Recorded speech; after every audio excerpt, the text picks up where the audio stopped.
আসসালামু আলাইকুম। ক্লাস 11 এর আজকের ক্লাসে তোমাদের আলোচনা করা হবে এথেন্সে গণতন্ত্রের ভিত্তি কিভাবে প্রতিষ্ঠিত হয় আর গ্রিক পলিসের পতনের কারণগুলি আলোচনা করো। 4+4। তাহলে এথেন্সে গণতন্ত্রের ভিত্তি কিভাবে প্রতিষ্ঠিত হয়, এই কোশ্চেনের মার্কস হচ্ছে 4, আর গ্রিক পলিসের পতনের কারণগুলি আলোচনা করো। এটা হচ্ছে 4 দিয়ে মোট 8 নম্বরের এটা কোশ্চেন। তাহলে প্রথমে আমি ফার্স্ট পার্টটা নিয়ে আলোচনা করছি যে এথেন্সে কিভাবে গণতান্ত্রিক ভিত্তি প্রতিষ্ঠিত হয়, এই পার্টটা নিয়ে আলোচনা করছি। তারপর আমি সেকেন্ড পার্টে আলোচনা করব। তো দেখো, আমরা জেনেছি যে গ্রিসের যে ক্ষুদ্র ক্ষুদ্র নগর রাষ্ট্র, গ্রিসের সেই ক্ষুদ্র ক্ষুদ্র নগর রাষ্ট্রগুলিকে বলা হয় পলিস। তাহলে গ্রিক দার্শনিক প্লেটো রিপাবলিক গ্রন্থ থেকে জানা যায়,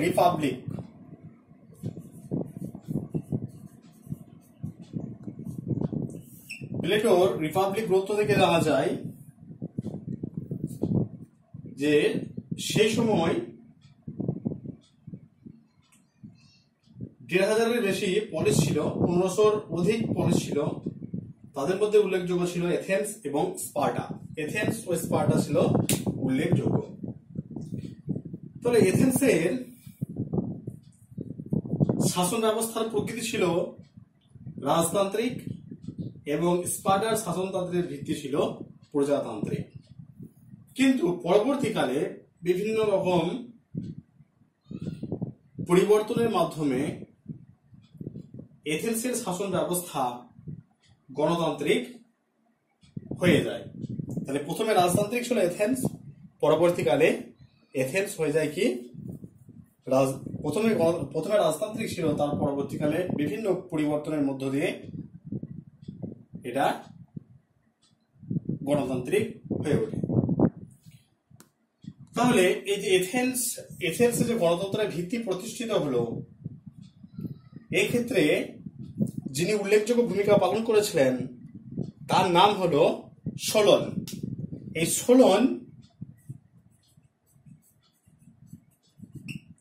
এই সোলন গ্রিসে গণতন্ত্রের প্রতিষ্ঠার ক্ষেত্রে একটা উল্লেখযোগ্য ভূমিকা পালন করেছিলেন। তিনি ছিলেন একজন প্রভাবশালী আর্কন। তিনি এথেন্সে গণতন্ত্রের প্রকৃত ভিত্তি রচনা করেছিলেন। এরপর আমরা দেখব যে কিভাবে এথেন্সে গণতন্ত্রের ভিত্তিটা প্রতিষ্ঠিত হয়েছিল, সেগুলো পার্ট পার্ট করে আলোচনা করব। দেখো, এথেন্সে গণতান্ত্রিক কাঠামো কিভাবে প্রতিষ্ঠিত হয়েছিল সে সম্পর্কে আমি পয়েন্টগুলো লিখেছি। প্রথমে রাজা, তারপর আর্কন, তারপর অভিজাততন্ত্র, তারপর একনায়কতন্ত্র এবং সর্বশেষে গণতন্ত্র। তাহলে প্রথমে আমরা রাজা সম্পর্কে আলোচনা করব। তাহলে এথেন্সে প্রথম দিকে শাসন ব্যবস্থায় সর্বোচ্চ ক্ষমতার অধিকারী ছিলেন রাজা। কিন্তু এই আস্তে আস্তে রাজা স্বৈরতান্ত্রিক হয়ে পড়লে সাধারণ মানুষরা এই রাজার প্রতি আস্থা হারিয়ে ফেলে এবং তারা কি করেছিল, সাধারণ মানুষরা রাজাকে সিংহাসনচ্যুত করে রাজার শাসন ব্যবস্থার অবসান ঘটিয়েছিল। তাহলে রাজা ছিলেন সর্বোচ্চ ক্ষমতার অধিকারী, কিন্তু রাজা এমন কিছু কাজ করছেন, অর্থাৎ রাজার কাজগুলো হয়ে যাচ্ছে কি স্বৈরতান্ত্রিক। রাজার কাজ যখন স্বৈরতান্ত্রিক হয়ে যাচ্ছে, তখন যারা প্রজা বা সাধারণ জনগণ তারা রাজাকে কি করছে, রাজাকে সিংহাসন থেকে সিংহাসনচ্যুত করছে এবং তার যে ক্ষমতা, সেই ক্ষমতার অবসান ঘটাচ্ছে। প্রথম পয়েন্ট হলো। নেক্সট পয়েন্ট আছে আর্কন। রাজার ক্ষমতার অবসান ঘটলে আর্কন নামে একটি শক্তিশালী পদ সৃষ্টি করা হয়েছিল। তাহলে রাজা তো উচ্ছেদ হলো, এরপর রাজা যে উচ্ছেদ হলো বা রাজাকে যে শাসনচ্যুত করা হলো, তারপরেই রাজার উচ্ছেদের পর নতুন একটা পদ সৃষ্টি করা হয়েছিল, যেটির নাম হলো আর্কন। তাহলে এই আর্কন ছিলেন রাজার প্রধানমন্ত্রী। এই আর্কনরা বিচার বিভাগের দায়িত্বের সঙ্গে সামরিক বিভাগের দায়িত্ব তারা পালন করতেন। কিন্তু আস্তে আস্তে এই আর্কনরাও স্বৈরতান্ত্রিক হয়ে পড়েছিল। তাহলে এই আর্কনরা যখন আস্তে আস্তে এই রাজার জায়গা দখল করতে শুরু করেছিল, অর্থাৎ স্বৈরতান্ত্রিক হয়ে পড়েছিল, ঠিক সেই সময় সাধারণ মানুষরা এদের ক্ষমতা হ্রাস করেছিল বা এদেরকেও এদের পদ থেকে হটিয়ে দিয়েছিল। এইভাবে আর্কনদের ক্ষমতা হ্রাস করা। নেক্সট, অভিজাততন্ত্র। তাহলে আর্কনদের ক্ষমতা হ্রাস পেলে ধীরে ধীরে ধীরে ধীরে যারা অভিজাত তাদের ক্ষমতা বাড়তে শুরু করে এবং এই অভিজাতরা এথেন্সের সমস্ত ক্ষমতা নিজেদের হাতে কুক্ষিগত করে নেয়। অর্থাৎ এথেন্সের সমস্ত ক্ষমতা এই অভিজাত গোষ্ঠী নিজেদের হাতে কুক্ষিগত করে এবং তারা ক্ষমতার সর্বোচ্চ শিখরে আরোহণ করে। নেক্সট হলো একনায়কতন্ত্র। এই অভিজাততন্ত্রের অবসান ঘটিয়ে এথেন্সে অভিজাততন্ত্রের অবসান ঘটলে এখানে একনায়কতন্ত্রের আবির্ভাব ঘটে, একনায়কতন্ত্রের সূচনা হয় এবং পরবর্তীকালে এই একনায়কতন্ত্রও কিন্তু স্বৈরাচারী হয়ে পড়লে এই একনায়কতন্ত্রের পতন ঘটে। নেক্সট হলো গণতন্ত্র। এথেন্সে গণতন্ত্রের পতন ঘটলে এথেন্সের জনগণের উদ্যোগে এবং সোলনের নেতৃত্বে এথেন্সে গণতন্ত্র প্রতিষ্ঠিত হয় এবং এই সোলন গণতন্ত্র প্রতিষ্ঠা করার পরে বিভিন্ন রকমের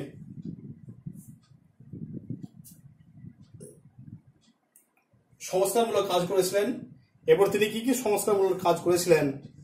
এথেন্সের গণতন্ত্রের ভিত্তি প্রতিষ্ঠা করার পরে সোলন বেশ কিছু সংস্কারমূলক কাজ করেছিলেন। এরপর সোলন কি কি সংস্কারমূলক কাজ করেছিলেন সেগুলো নিয়ে একটু আমরা আলোচনা করব।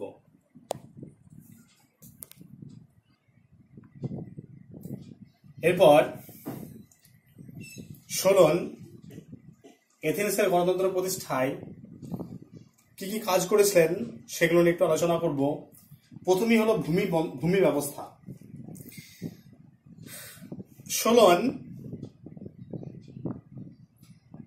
সোলনের একটি যুগান্তকারী পদক্ষেপ হলো এই ভূমি ব্যবস্থা।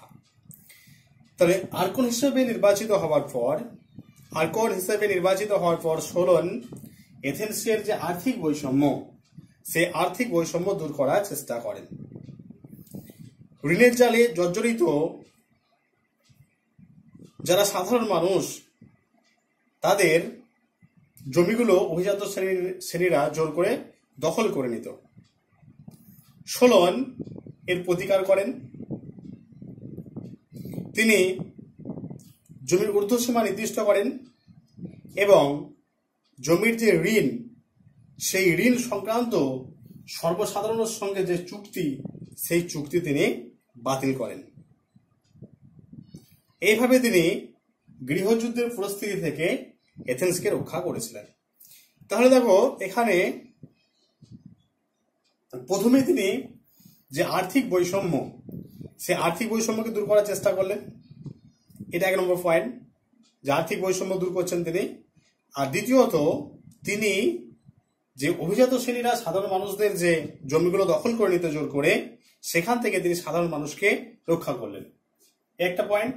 আর 3 নম্বর হচ্ছে যে তিনি জমির ঊর্ধ্বসীমা, একজন মানুষের কাছে সর্বোচ্চ কতটা জমি থাকতে পারে, একজন অভিজাত শ্রেণীর কাছে সর্বোচ্চ কতটা জমি থাকতে পারে, তার তিনি একটা ঊর্ধ্বসীমা বেঁধে দিয়েছিলেন। এর ফলে কি হয়েছিল না, এর ফলে এথেন্সে যে গৃহযুদ্ধের মতো যে পরিস্থিতি, সেই পরিস্থিতি থেকে সোলন এথেন্সকে রক্ষা করতে পেরেছিল। এটা হলো ফার্স্ট পয়েন্ট।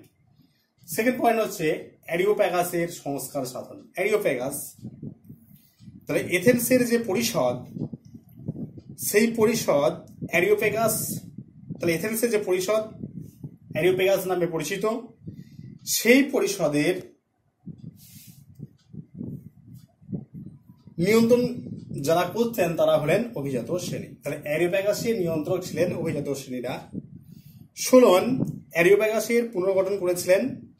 তিনি বংশকল্যাণের পরিবর্তে ধনসম্পত্তির যে মালিকানা, সেই মালিকানাকে সদস্যপদ লাভের মাপকাঠি হিসেবে নির্বাচিত করেছিলেন, ঠিক করেছিলেন। এখানে বংশকল্যাণের কোনো মর্যাদা ছিল না, অর্থাৎ বংশকল্যাণ বাদ দিয়ে তিনি ধনসম্পত্তির যে মালিকানা, সেই মালিকানার উপর ভিত্তি করে তিনি এই অ্যারিওপ্যাগাসের সদস্যপদের যে মাপকাঠি, সেই মাপকাঠি তিনি ঠিক করেছিলেন। এথেন্সের গণতন্ত্রের দুটি স্তম্ভ, একটা হচ্ছে এগলেজিয়া একটা, আর একটা হলো অ্যারিওপেগাস। একটা হলো এগলেজিয়া, একটা হলো অ্যারিওপেগাস।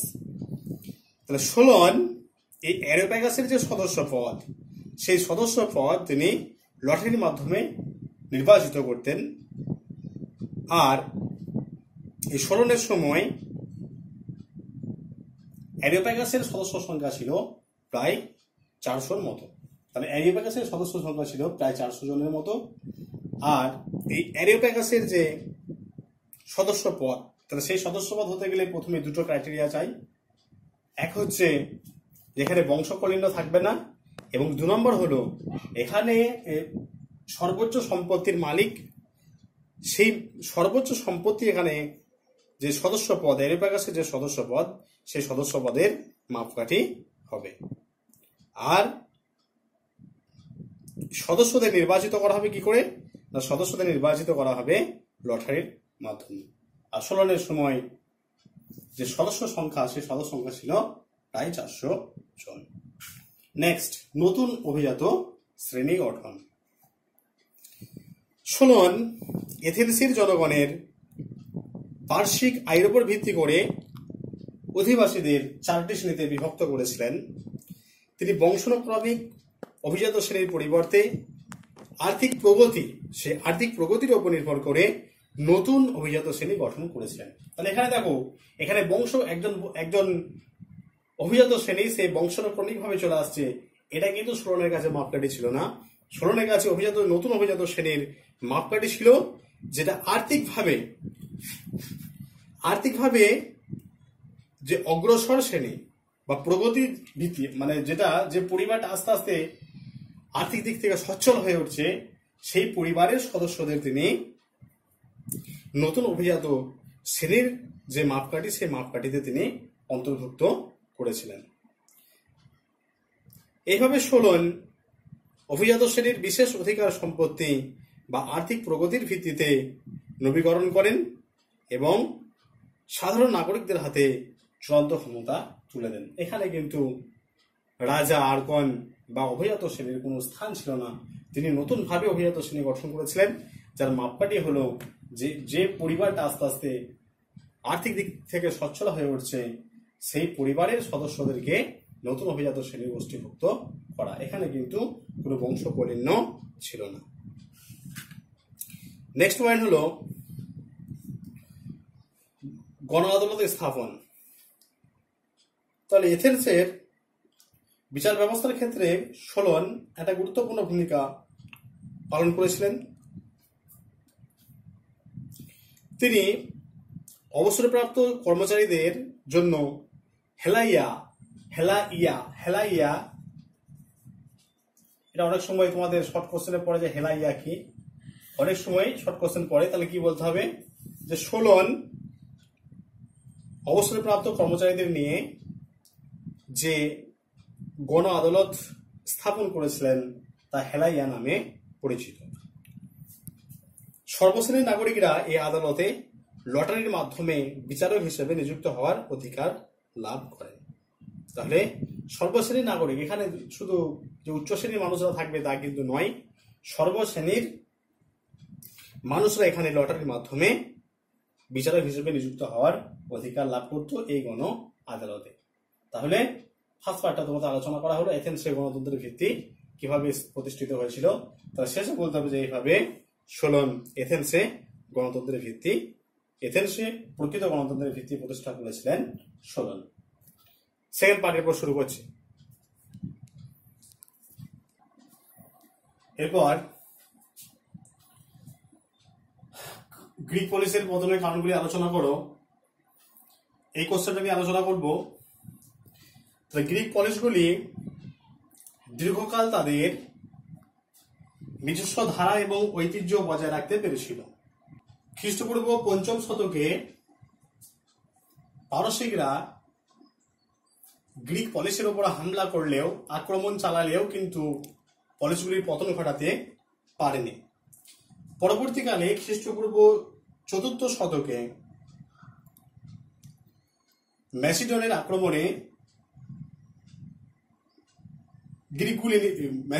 আক্রমণে পলিসগুলি নিজেদের অস্তিত্বকে রক্ষা করতে পারেনি। তাহলে ম্যাসিডনের পতনের কারণগুলি নিয়ে ঐতিহাসিক এবং গবেষকদের মধ্যে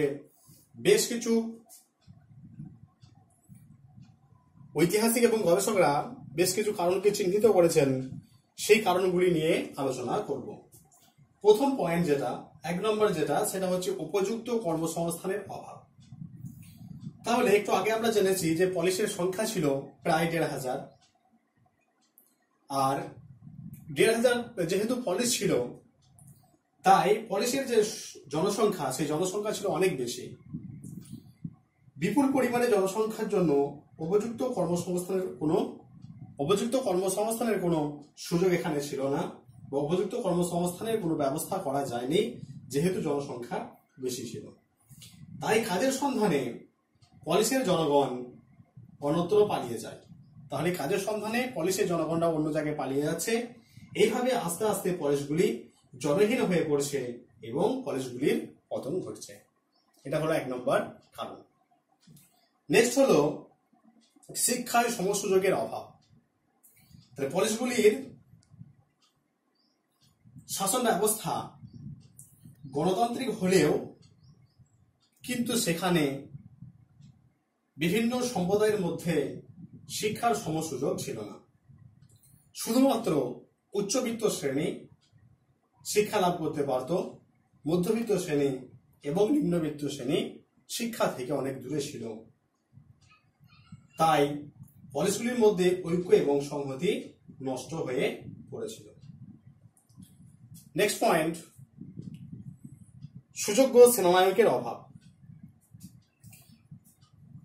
তাহলে গ্রিক পলিসগুলির সেনানায়ক যারা ছিলেন তাদের আর্থিক সচ্ছলতা ছিল না।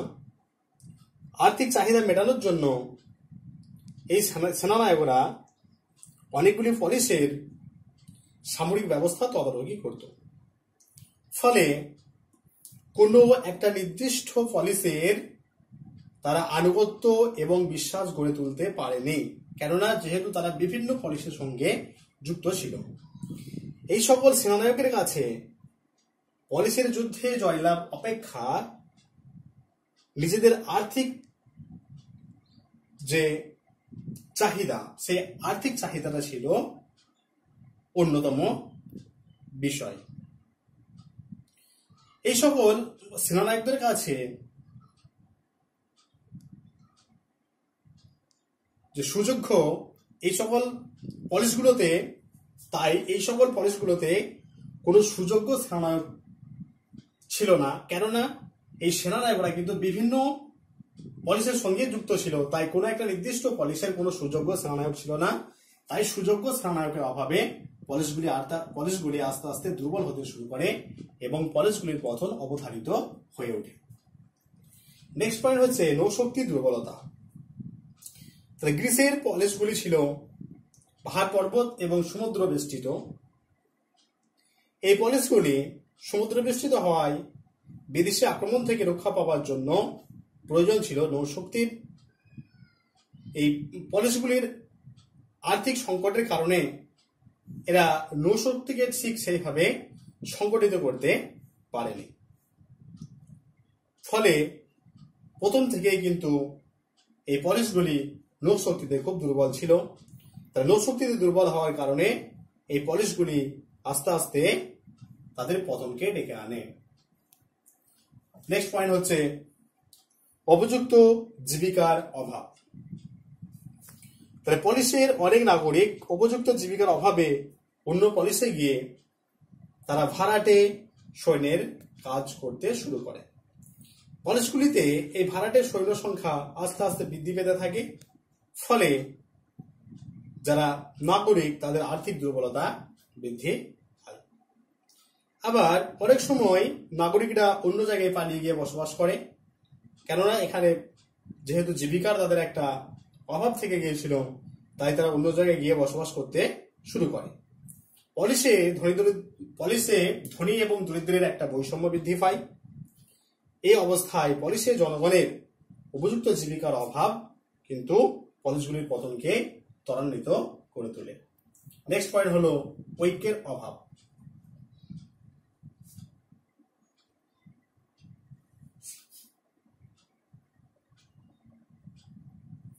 গ্রিসে প্রায় ১,৫০০ পলিস ছিল। ১,৫০০ পলিস থাকলেও পলিসগুলির মধ্যে কোনো রাজনৈতিক ঐক্য ছিল না।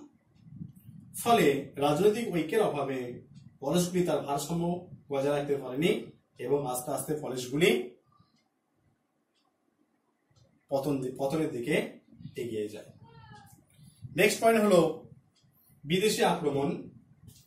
তাহলে অভ্যন্তরীণ কারণে পলিস যখন বিপর্যস্ত হয়ে পড়ে, ঠিক তখন গ্রিক সম্রাট আলেকজান্ডার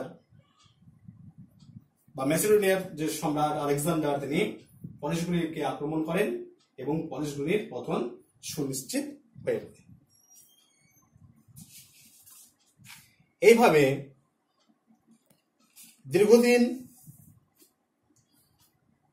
যে পলিসগুলি গ্রিসের একটা প্রধান মেরুদণ্ড ছিল, সেই পলিসগুলি আস্তে আস্তে পতনের দিকে এগিয়ে যায় এবং গ্রিসে এই পলিসগুলি অবলুপ্ত হয়ে যায়, পুরোপুরিভাবে পতন ঘটে পলিসের। তাহলে এইভাবে পয়েন্টস করে করে লিখতে হবে। এটা ধরো 4 নম্বরে আছে, আমি 7টা পয়েন্ট নিয়ে আলোচনা করেছি। মোটামুটি 5 থেকে 6টা পয়েন্ট তোমাদেরকে রেডি করতে হবে। তাহলে সবাই ভালো করে ভিডিওটা দেখবে।